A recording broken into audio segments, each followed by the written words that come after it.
Hallo und herzlich willkommen. In diesem Video stelle ich euch mein neues Aquarium vor. Ich hatte es mir im Internet bestellt und es war zum Glück heile bei mir angekommen.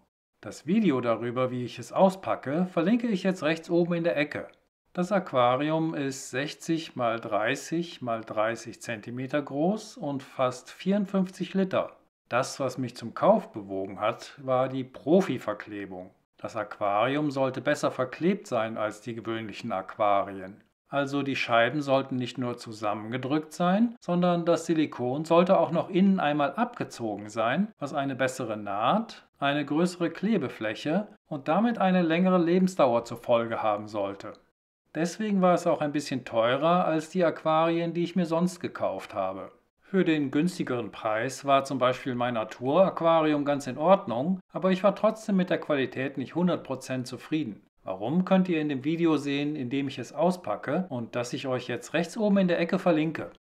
Wie gesagt, das neue Aquarium ist 60 x 30 x 30 cm groß und ich möchte es nutzen, um meine Garnelen darin unterzubringen, die sich stark vermehrt haben und denen meine 12 Liter Aquarien zu klein geworden sind. Jetzt schauen wir uns das Aquarium einmal näher an und überprüfen, ob sich der Mehrpreis gelohnt hat.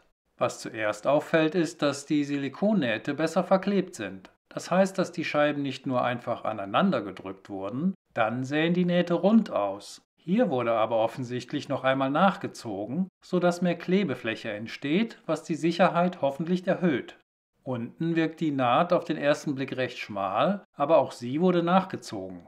In der Ecke wurde das Silikon der Quernaht auf die vertikale Naht gedrückt, was jetzt nicht ganz so schön aussieht, aber die Qualität scheint besser als in meinen anderen Aquarien. Aber es gibt hier auch Stellen, wo nicht ganz sauber gearbeitet wurde.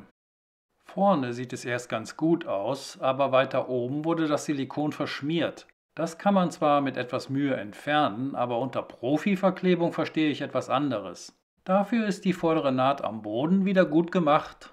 Schaut man sich das Aquarium einmal von außen an, sieht man die Stelle, wo nicht ganz sauber gearbeitet wurde, noch deutlicher.